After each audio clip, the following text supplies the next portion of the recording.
वाह वाह।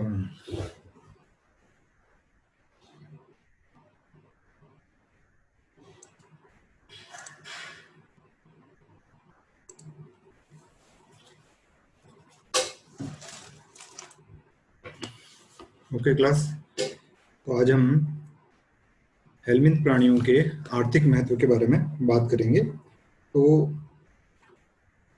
हेलमिंथ जो है वो जनरली उन प्राणियों के लिए काम में लिया जाता है जो, एक मिनट में थोड़ा सा इसको सही सेट कर देता हूँ, फिर इसके बाद में हम बात करते हैं। तो मैं ये कह रहा था कि जो हेलमिंथ है वो हम उन प्राणियों के लिए काम में लेते हैं जिनको कि हम कृमि कहते हैं, वर्म कहते हैं। तो दो तरह के कृमि जो हैं उनके बारे में हम यहाँ पर स्टडी करेंगे। एक तो है आपका गोल कृमि और दूसरा चपटे कृमि। आपके चैप्टर में ये इसके ऊपर दिया गया है। तो ज़्यादातर जो है वो कुछ एनिमल की बॉडी के अंदर रहेंगे परजीवी के रूप में, और कुछ फ्री लिविंग हैं, तो वो हमें कोई नुकसान नहीं पहुंचाते हैं।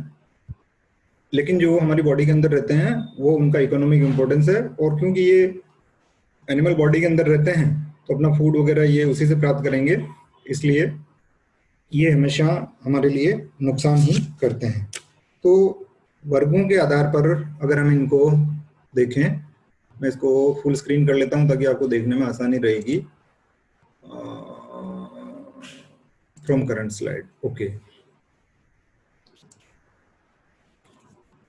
तो तीन कैटेगरी में इनको हम डिवाइड कर सकते हैं जिनसे होने वाले जो रोग हैं वो इनके ट्रिमेटोडा, निमेटोडा और सेस्टोडा जो वर्ग हैं उसके आधार पर ट्रिमेटोडिएसिस, दूसरा निमेटोडिएसिस और तीसरा सिस्टोइडिएसिस। तो ये तीन कैटेगरी के अंदर इनको डिवाइड किया गया होता है। तो वे रोग जो ट्रिमेटोडा से होते हैं ट्रिमेटोडियस, निमेटोडा से होते हैं निमेटोडियस, और जो सेस्टोडा से होते हैं उनको सेस्टोइडियस कहा जाता है। क्लियर है ये? ओके। इसके बाद हम बात करते हैं कि कुछ एग्जाम्पल लेते हुए हम करेंगे इम्पोर्टेंट हेलमिंथ्स एंड डिजीज, जो कुछ महत्वपूर्ण हेलमिंथ्स हैं और उनसे होने वाले कुछ जो रोग हैं उनके बारे में हम स्टडी करेंगे। यहाँ आपको एग्जामिनेशन पॉइंट ऑफ व्यू से ये ध्यान रखना है कि इनमें किसी एनिमल के ऊपर क्वेश्चन पूछा जा सकता है कि वो कहाँ पाया जाता है, कौन सा रोग उससे होता है, या अगर उसमें कोई इंटरमीडिएट होस्ट है, मध्यस्थ परपोषी है, तो उसके बारे में पूछा जा सकता है। इसलिए इन सब चीज़ों को शुरू से ही आप ध्यान में रखें, और इसी पॉइंट ऑफ व्यू से अगर आप स्टडी करेंगे तो हमारे लिए एग्जामिनेशन पॉइंट ऑफ व्यू से भी ये इम्पोर्टेंट रहेगा।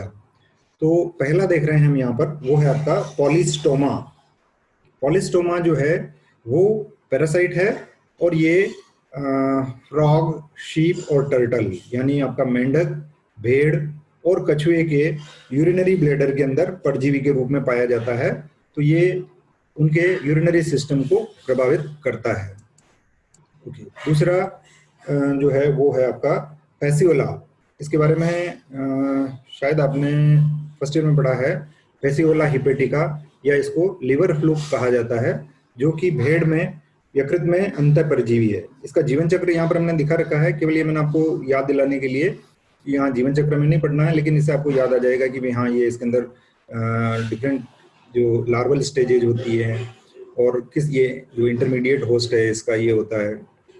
तो ये सामान्यतः भेड़ में पाया जाता है, लेकिन कभी कभी ये हमारी आंत्र के अंदर भी प्रवेश कर जाता है। तो भेड़ के डिफिकेशन पर ये इसकी जो डिफरेंट लार्वल स्टेजेज हैं ये वापस निकलती है। जो इंटरमीडिएट होस्ट है आपका स्नेल जो होता है, तो जीवन चक्र जो है भोंगे और भेड़ में पूरा होता है। और करता क्या है ये कि भेड़ों में जब इसकी लीवर में संक्रमण हो जाता है तो लीवर रॉट करता है, लीवर में विलगता कहते हैं इसको, और उस विगलन रोग हो जाता है, और उसके कारण से एनीमिया, या कभी कभी जब ये सेरिब्रल हेमिस्फीयर में चला जाता है तो शॉक के कारण से, आघात जो लगता है उसके कारण से इसकी डेथ जो है वो हो सकती है। ये हो जाता है आपका फैसियोला हिपेटिका या लिवर फ्लूक जिसे कहा जाता है। ओके। थर्ड जो है वो है इसका ओपिस्थोरकिस, या जिसको चाइनीज लिवर फ्लूक कहा जाता है, और ये चीन, भारत, हांगकांग, पाकिस्तान और श्रीलंका में पाया जाता है, और ये मनुष्य को प्रभावित करता है। और इसमें भी आपका इंटरमीडिएट होस्ट जो है वो स्नेल होता है। Okay. Next fourth is schistosoma, इसमें ब्लड फ्लूक कहा जाता है इसे, जो कि ह्यूमन बींग्स और दूसरे एनिमल्स के ब्लड के अंदर ये पाया जाता है। नेक्स्ट, पैरागोनिमस। पैरागोनिमस ये एक लंग पैरासाइट है जो कि मुख्यतः मांसाहारी जंतुओं में पाया जाता है, और मनुष्य में जब ये प्रवेश करता है तो इसका लार्वा जो है वो आपका लंग्स के अंदर चला जाता है, और जब स्नीजिंग होती है तो यहाँ से ये वापस बाहर निकलता है और पानी में मिल करके और स्नेल में अपनी लाइफ साइकिल ये पूरी करता है। और अगर ह्यूमन बींग्स जो हैं वो जो क्रस्टेशियंस हैं जैसे झींगा हुआ, इनको अगर वो खा रहा है, उनको प्रॉपरली कुक नहीं किया हुआ है, तो ये हमारी इंटेस्टाइन के अंदर चला जाता है और वहां से ब्लड से होते हुए ये आपका लंग्स के अंदर पहुंच जाता है। तो ये टीबी का रोग जो है वो उत्पन्न करता है। इसका जो सेकेंडरी होस्ट है वो केकड़ा या क्रेफिश होता है, और मनुष्य में इसके संक्रमण से टीबी रोग जो है वो हो सकता है। मनुष्य में इसके संक्रमण से टीबी रोग हो सकता है।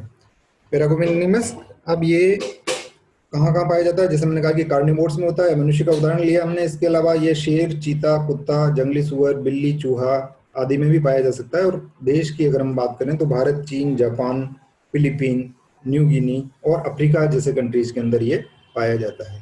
ओके, नेक्स्ट है आपका मोनिजिया।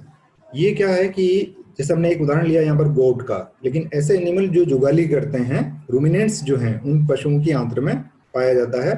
और इसका इंटरमीडिएट होस्ट का नाम याद रखें आप, वो है गैलूमना। तो ये आंत्र में पाया जाता है और भोजन उनसे लेगा, इसलिए भोजन की कमी जो है वो इन जंतुओं के अंदर हो जाती है और जनरल बॉडी वीकनेस जो है वो इनके अंदर आ जाती है। देन टीनिया सेजिनेटा, 2 स्पीसीज हैं इसकी। इसमें से पहली है आपकी टीनिया सेजिनेटा, टेपवर्म कहा जाता है इनको, और ये बीफ टेपवर्म है। वो मांस फीताकृमि के नाम से जाना जाता है, और ये उन लोगों में होता है जो कि गाय का मांस खाते हैं। ये विश्वव्यापी है, और इसमें मध्यस्थ पोषी जो है इसका वो घरेलू पशु हैं, जैसे गाय और भैंस जो हैं वो होते हैं। ओके, नेक्स्ट है आपका टीनिया सोलियम। ये आपने इसकी लाइफ साइकिल शायद डिटेल में पढ़ी होंगी। इसको सामान्य फीताकृमि के नाम से जाना जाता है, और मनुष्य में ये टीनियसिस रोग उत्पन्न करता है। इसका मध्यस्थ पोषक जो है वो सुअर है। ये विश्व के उन सभी भागों में पाया जाता है जहां पर कि आपका सुअर जो है वो मांस के लिए पाला जाता है। वैसे इस डायग्राम में हमने इन दोनों को हुई, टीनिया सेजिनेटा और टीनिया सोलियम, क्योंकि इनकी लाइफ साइकिल लगभग एक जैसी है। तो जो यहाँ से शुरू करें अगर हम इसको, कि मनुष्य के अंदर ये है, यहाँ से इसके मल के साथ में बाहर निकलता है, और मल को जब गाय भैंस या सुअर के द्वारा खा लिया जाता है, तो पिग के अंदर टीनिया सोलियम जो है वो होता है, जिसकी हम बात कर रहे हैं यहाँ पर।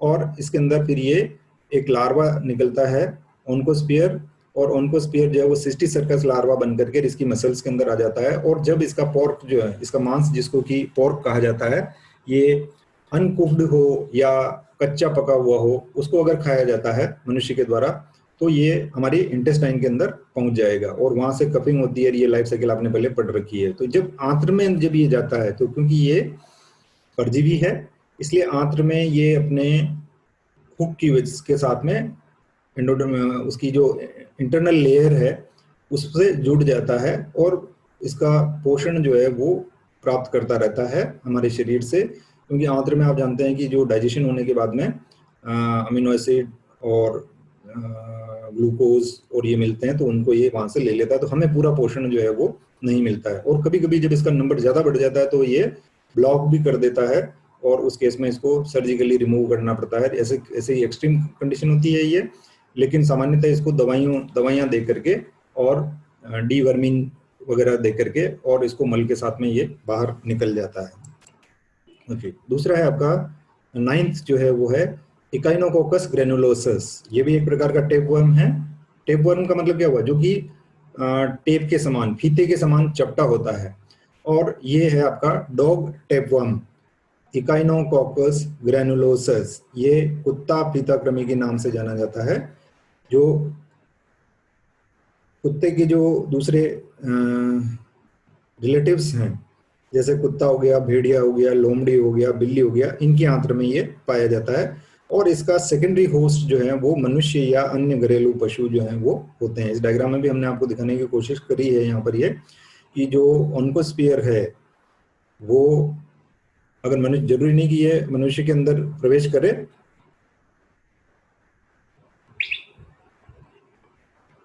टीनियोसोलियम इकाइनोकोकस ग्रेनुलोसस की बात हम कर रहे थे यहाँ पर। ये फर्स्ट वाला जैसे एडल्ट है, adult in small intestine, dog के अंदर जैसे ये है यहाँ पर, यहाँ से रिलीज होगा, एयर में आ जाएगा ये, फिर ये सिस्ट बनेगी इसकी, और ये सिस्ट जो है वो इंटेस्टाइन में पहुंच करके उसके साथ में जुड़ जाता है।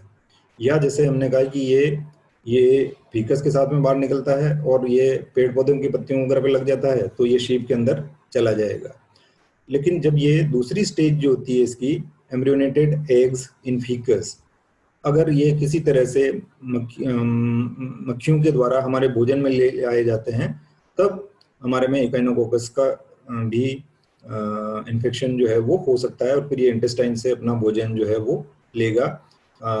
जैसे ऑन्कोस्फीयर जो है वो यहाँ रेज होता है, और देन सिस्ट जो है वो डिफरेंट ऑर्गन्स के अंदर बन जाती है। ये घातक तब होता है जबकि ये से जो लार्वा जो है वो ब्लड के साथ में ब्रेन के अंदर चला जाता है और वहाँ सिस्ट बना लेता है। तो जिस भाग में सिस्ट बनती है उस भाग को नुकसान होगा, और उस भाग से कंट्रोल होने वाली जो एक्टिविटीज है हमारी बॉडी की वो अफेक्टेड इससे हो जाती हैं। तो ये 9th नंबर का हो गया आपका echinococcus granulosus dog tapeworm. Okay, then dipylidium cranium, dipylidium cranium, आपके बुक में इसको डाइपाइलेडियम के नाम से दे रखा है। ये भी डॉग टेपवर्म है, और कभी कभी ये छोटे बच्चों में और बिल्ली के अंदर भी ये आ जाता है। जो मिट्टी वगैरह खाते हैं बच्चे, तो क्योंकि इसका लार्वा जो है वो फीकस के साथ में आ जाएगा, और जो मिट्टी लगी हुई होती है वो प्लस एडल्ट में भी मक्खियों के द्वारा इसको लाया जा सकता है। इसके लक्षण भी, मतलब इसके जो हानिकारक प्रभाव हैं वो लगभग आपका टेपवर्म के जैसा ही हमारे शरीर के अंदर ये होगा। नेक्स्ट है आपका हाइमेनोलेपिस। इसकी एक प्रजाति है हाइमेनोलेपिस नाना। ये नाम याद रखिए, आपको नाम बहुत आसानी से याद रह जाएगा। नाना का मतलब हमारे यहाँ क्या कहते हैं उसको, छोटा, है ना, छोटा मतलब ड्वार्फ जो रह गया है, तो ये ड्वार्फ टेपवर्म कहलाता है। तो बोनेफिथाकृमि के नाम से जाता है, और जनरली इसका जो इन्फेक्शन है वो बच्चों में पाया जाता है। चूहे भी इससे इन्फेक्ट जो है वो हो सकते हैं, लेकिन मनुष्य की अगर हम बात करें तो जनरली बच्चों के अंदर ये पाया जाता है। तो इसको लाइफ साइकिल को थोड़ा सा हम देख लेते हैं कि मनुष्य को ये किस प्रकार से प्रभावित करता है। कि मनुष्य के अंदर मान लीजिए कोई इन्फेक्टेड है पहले से ही, वहां से ये उसके मल के साथ में निकलता है, और ये एक जो है वो इंसेक्ट के द्वारा खाया जा सकता है, यानी कि ये उनकी बॉडी के अंदर एंटर कर जाता है। और ह्यूमन और रोडेंट जो है वो जब ये इस सिस्ट को, इंसेक्ट जो है वो हमारे भोजन के अंदर पहुंचा देते हैं, तो चूहों में और इसमें दोनों के अंदर, और फिर ये इसके अंदर एंटर कर जाएगा। अब हमारे शरीर के अंदर ये या तो दो तरीके हैं, एक तो ये तो बाहर निकल जाए, और दूसरा फोर्थ स्टेज में क्या हो सकता है कि एक जो है वो कंटामिनेटेड फूड वाटर के साथ में भी खाया जा सकता है वापस मनुष्य के द्वारा। तो ये वापस लाइफ साइकिल इसकी इस तरह से चलती रह सकती है। या ये जो ऑन्कोस्फीयर है जो हो जाता है, तो सिस्टिसर्कोइड स्टेज जो है वो इंटेस्टाइनल वेलिस के अंदर बन जाती है, और फिर ये इसकी एडल्ट स्टेज के अंदर आ जाता है, और भोजन जो है वो वहां से हमारे शरीर से लेता रहता है। ये आपकी बुक से मैंने थोड़ा सा एडवांस में बता दिया है ताकि ये आप थोड़ा सा याद इसको रख सकें। ये हो गया आपका हाइमेनोलेपिस।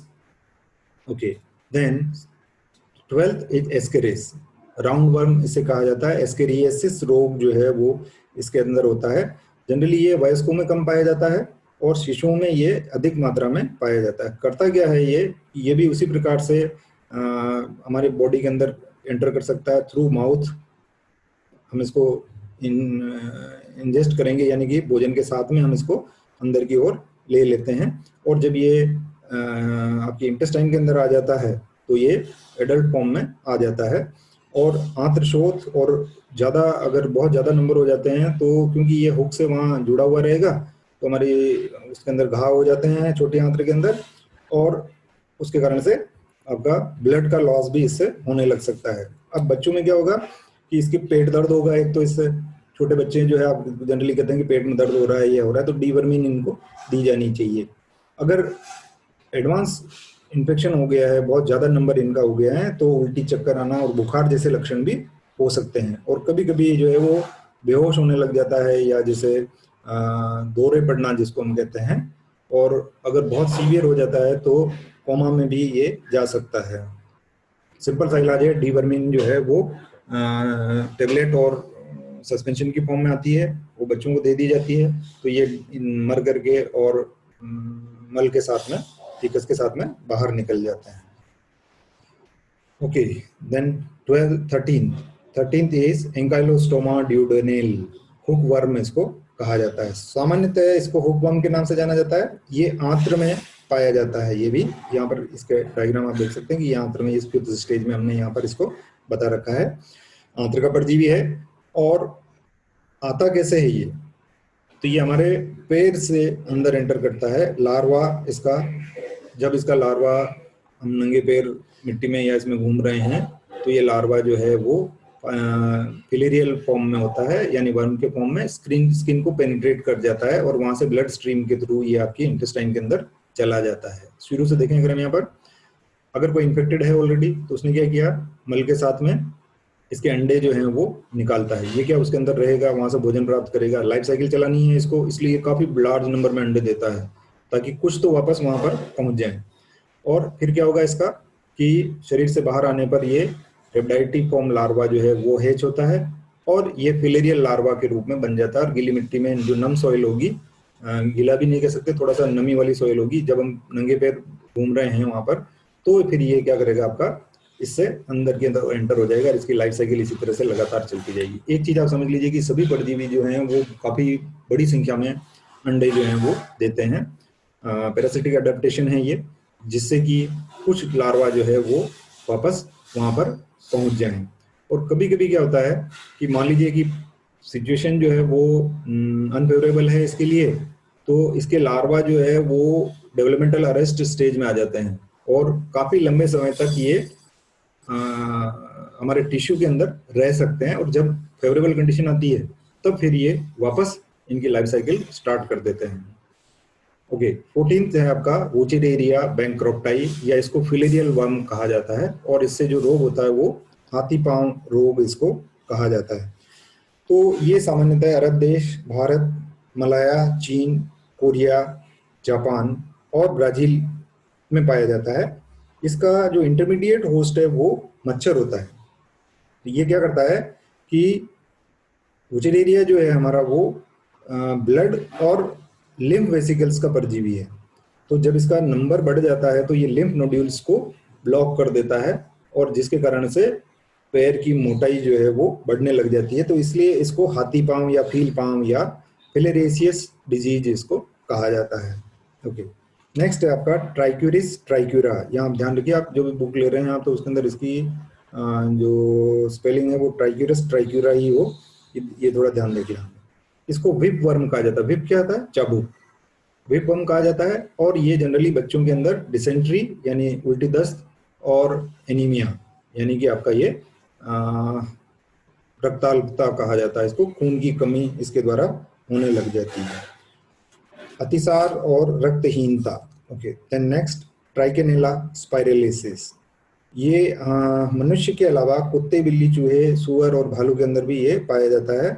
इसका जो इंटरमीडिएट होस्ट है वो, एक तो लाइफ साइकिल ये हो सकती है कि ये आपका वो, जिस तरह से हम टीनिया सोलियम की बात कर रहे थे, कि उस मोड में ही ये, अगर आपने वापस पोर्क जो है वो खाया तो ये वापस अपने इसके अंदर आ जाएगा। या दूसरा, अगर हम जो कुछ वाइल्ड एनिमल्स हैं उनके अंदर भी ये चला जा सकता है, और उनका मांस जो है वो अगर खाया जाए बिना पका हुआ या अध पका हुआ, तो ये वापस हमारी बॉडी के अंदर एंटर कर जाता है। इसका संक्रमण हमेशा मांस खाने से होता है, और ये जनरली यूएसए, यूरोप और आर्कटिक प्रदेशों में सामान्यतः पाया जाता है। तो इसके लार्वा जो हैं वो इसके मध्यस्थ परपोषीय हैं, उसकी मांसपेशियों के अंदर ये रहते हैं। ओके, रेप्टाइटिस। रेप्टाइटिस जो है, इस वंश के जीव परोपजीवी या अर्ध परोपजीवी होते हैं। मनुष्य में ये दो प्रजातियां इसकी पाई जाती है। एक होती है होमिनिस, जो कि मल के अंदर मिलती है ये, और दूसरा है पेलियो, जो कि फीमेल्स वेजिना के अंदर ये पाई जाती है। तो वो दूसरी इचिंग वगैरह और ये डिजीजेज ये करता है। एंटरोबियस वर्मिकुलरस, इससे आप परिचित होंगे। इसको पिनवर्म या सीट वर्म कहा जाता है, हमारे यहाँ लोकल लैंग्वेज में इसको खरवा कहा जाता है ना। तो इसमें मध्यस्थ परपोषी कोई नहीं होता है। तो पिनवर्म, ये सीट वर्म होता है, ये मनुष्य और चिंपैंजी की आंत्र का परजीवी है, मध्यस्थ परपोषी नहीं होता है। और मध्य तो फिर इसका इन्फेक्शन कैसे होगा ये बताता हूँ मैं आपको यहाँ पर, कि भूख के में कमी हो जाती है, इससे अनिद्रा हो जाती है, हिस्टीरिया ने दौरे पड़ना और बेचैनी जैसे लक्षण होते हैं। तो जनरली होता क्या, ये छोटे बच्चों में क्यों ज्यादा पाया जाता है कि जब इसका लार्वा निकल करके और एलिमेंट्री कैनाल के एंड पर ये आता है, तो स्मॉल इंटेस्टाइन में इसकी हेजिंग होगी और फिर ये एडल्ट जो है वो ल्यूमन के अंदर आ जाता है। फिर फीमेल माइग्रेट करती है पेरिनियल रीजन के अंदर और ये रात के समय पर अंडे देती है। तो ये जब वहाँ माइग्रेट करती है तो ईचिंग होती है, जिसके कारण से बच्चे जो है वो खुजला लेते हैं और उनके अंडे जो हैं वो उनके नाखून के अंदर आ जाते हैं। फिर वो अगर अननोइंगली मुंह के अंदर हाथ ले लिया, उन्होंने उंगली ले ली, तो ये अंडा वापस आ जाएगा वहां पर और फिर ये इंटेस्टाइन में पहुंच जाएगा। इस तरह से अपनी लाइफ साइकिल को ये लगातार बनाए रखता है। एंटरोबियस वर्मिकुलम हो गया। फिर 19th हो जाएगा आपका लोआ लोआ। लोआ लोआ जो है इसको आईवर्म के नाम से जाना जाता है। पहले ये क्या करता है कि हमारा जो सबक्यूटेनियस फ्लूइड होता है उसके अंदर रहता है और वहां से ये उस फ्लूइड से आंख के अंदर चला जाता है। इसमें आप देख रहे हैं एक आंख के अंदर एक ये लार्वा जो है वो यहाँ पर पाया जाता है। ये रक्त में घूमते रहते हैं और ये कहीं पर भी जा सकते हैं, लेकिन ये ज्यादातर ये आंख के अंदर आ जाते हैं, इसलिए इसको आईवर्म कहा जाता है। अब इसका जो मैंगो फ्लाइज जो होती हैं वो जब हमारे को काटती हैं तो वो ये उसके अंदर चला जाता है और फिर जब वो किसी दूसरे मनुष्य को काटेंगी तो इस तरह से एक से दूसरे मनुष्य के अंदर ये चला जाता है। इसका आंख में तो बहुत आसानी से इसको निकाला जा सकता है, लेकिन जब ये ब्लड से होता हुआ ब्रेन के अंदर चला जाता है तब इसको निकालना बहुत मुश्किल हो जाता है और उसमें ये बहुत घातक सिद्ध होता है। हाँ, एक मैं कह रहा था आपको, ये आपका टॉक्सोकेरा कैनिस, इसकी स्पेलिंग आपकी उसमें गलत दी हुई है, COCRA दे रखी है। टॉक्सोकेरा कैनिस जो है ये होता है, ये डॉग के इंटेस्टाइन में पाया जाता है मुख्यतः, लेकिन इसका जो फीकल मटेरियल है वो बर्ड्स में और दूसरे एनिमल्स के अंदर भी जा सकता है और वहां से फिर ये ह्यूमन बींग्स के अंदर एंटर कर सकता है। तो लार्वा मिट्टी के साथ में बच्चों की आंत्र में चला जाता है और लीवर के अंदर जाकर के और ये हानि पहुंचाता है। एक और हो गया आपका हेट्रोडेरा एवेनी। ये मनुष्य के को कोई नुकसान नहीं पहुंचाता है, लेकिन हमारी जो फसलें हैं जो हमारे लिए इम्पोर्टेंट है उनको ये नुकसान पहुंचाता है। जैसे चुकंदर, आलू और क्रूसीफेरी, सरसों, मटर, गोभी, कपास, उनकी जड़ों में गांठ बना लेता है, जिसके कारण से वो पौधे कमजोर होकर के और मर जाते हैं। तो इस तरह से हम देखते हैं कि जो निमेटोड्स हैं उनकी लगभग 50 स्पीसीज जो है वो मनुष्य के अंदर पाई जाती है, लेकिन इनमें से केवल 12 स्पीसीज ही रोगजनक होती है, इसलिए इनका इकोनॉमिक और मेडिसिनल इंपॉर्टेंस है। इसके अलावा लगभग 1000 टाइप के निमेटोड जो हैं हेट्रोडेरा ये प्लांट की जड़ों के अंदर पाए जाते हैं और गांठे बना करके और पौधों को ये खत्म कर देते हैं। और कुछ फ्री लिविंग निमेटोड जो हैं वो पानी के अंदर चले जाते हैं, जिसके कारण से आपका जो पोर्टेबल वाटर है पीने वाला पानी वो खत्म हो जाता है। इसी तरह से राउंडवर्म जो है वो कुछ इंसेक्ट को नुकसान पहुंचाती है। केवल एक यही थोड़ा सा फायदा है इनका हमारे पे कि ये जो कुछ इंसेक्ट्स को इन्फेक्ट करती हैं तो जनरली वो रोग के वाहक होते हैं, तो वो और हमारे लिए नुकसान करता है, लेकिन ये कुछ इंसेक्ट को मार सकती है, तो इसलिए हम इसको लाभकारी निमेटोड मान सकते हैं। और इसी तरह से एक और होता है प्लेनेरिया आपका, जिसको की रीजनरेशन के लिए काम में लिया जाता है, स्टडीज के लिए। और बाकी जो दूसरे हेलमिन्स हैं इन सब का इवोल्यूशनरी सिग्निफिकेंस है कि किस तरह से इनसे नए जीवों का विकास जो है वो आगे की ओर हुआ है। तो फ्री लिविंग और पैरासाइट दोनों ही प्रकार के परजीवी जो हेलमिन्स हैं इनको हम काम में लेते हैं। तो यहाँ पर आपका ये चैप्टर जो है वो पूरा हो जाता है। बहुत छोटा सा चैप्टर है और इसमें से मैंने आपको ये कहा था कि हमने लगभग 20 हेलमिन्स देखे हैं उन हेलमिन से किस प्रकार के रोग जो हैं वो होते हैं, ये और उनके इंटरमीडिएट होस्ट क्या हैं, ये हमारे को उसके अंदर देखना चाहिए। Okay, thank you very much.